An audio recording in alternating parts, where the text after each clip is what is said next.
Hello everyone, and welcome to Jer's Motorcycle Repair. Today I am working on an '04 Softail for a buddy. He customized it. He bought it. He's had it a while. He's customized it. And it's my job to convert it over from fuel injection to carbureted. I'm putting a standalone electronic ignition system on it. Minimal wiring. I'm going to convert it over to chain drive. It is belt drive currently. I'm going to convert it over chain drive and change cams in it. A few other items I got to do, plus wire the bike up. So right now I'm going to show you, I got the new intake manifold put on. I pulled the fuel injection unit off and I got the new intake manifold put on. I did not film that because it's a tedious process to get it to line up correctly, but I will explain what I did. So come along with me and I will show you.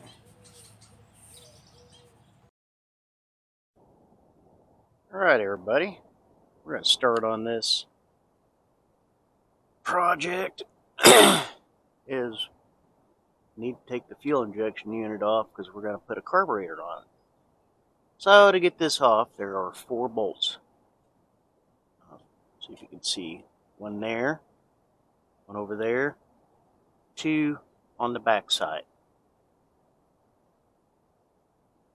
They're a royal pain in the butt to get to, but I've taken enough of these off. I know how to get to them pretty easy. And since this old bike's been sitting a long time, yeah, they were pretty tough.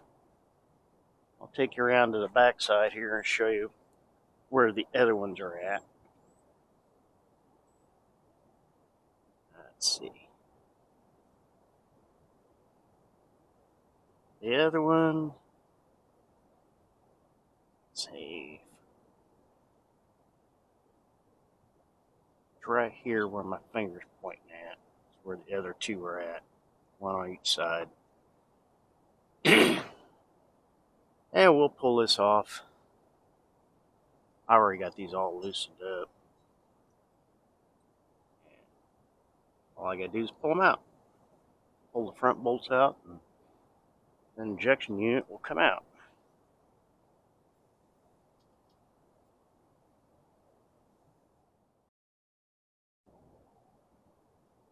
Alright, let's get this off of there.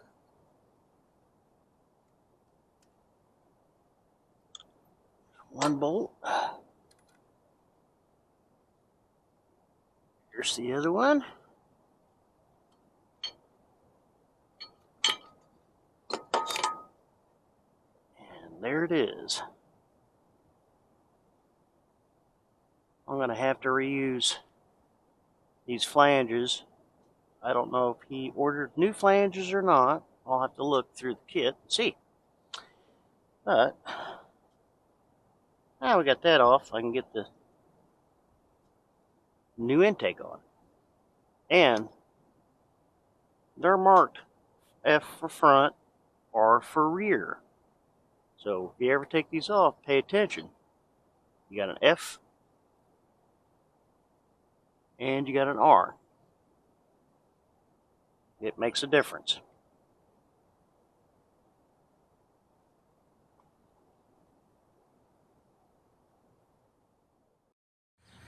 Alright, here's the bike. This is the new intake manifold I put on. I had to run a pipe tap in there, tap that out, because we're not using the map sensor on this. The only sensor we're going to use on this bike is the crankshaft position sensor. This is the new intake. As I told you before in the first video, these flanges are marked F for front, are for rear, and they have to go back in their positions.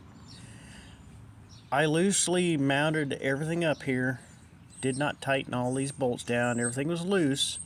Put the carburetor in, got the carburetor securely mounted to the bike, that way everything's centered up. That way you got a nice even gap, as you can see here, on both sides. You want that centered up so you don't have an intake leak. That's very important. You got to take your time when putting these intakes on. And they're not going to be perfectly centered, you know, because depending on how the engine was built, you know, the jugs, the heads could be off just a little bit. So, but by leaving everything loose and securely mounting the carburetor, you know, up here, it centers it up like it should be. I'm going to walk around the back side.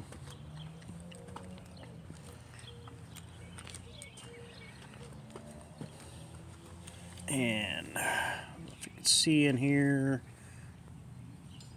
yeah, there's the back bolts. And they're fun to get to. If you notice, there's a little more gap on this one than there is on this one. Let's see if I can get a, yeah. There's a little difference. So that says the jugs are a little bit different on how they're sitting on the engine block. So that's where we're at. I gotta get the carburetor mounted back on. Mounted up all solid because I got everything tightened up. Once I had the carburetor on there, I did tighten the bolts up so nothing would move, and then took the carburetor off and finished tightening everything up properly. You got to be careful when putting these intakes on, getting everything lined up so you don't strip your threads in the head. You strip them, you got problems. So it's like I said, it's a time-consuming process. And I've got special little Allens for getting in there that I've made to make the job a lot easier. And this is the standalone system I'm using, and it runs off this your crank sensor. And I had this system on my O1 Softail when I first bought it to get it going. So I'm putting it on this bike. Excuse the stupid phone ringing, but that's where we're at, folks. So I'm gonna get the carburetor on tonight. Might even get it fired up. We'll see.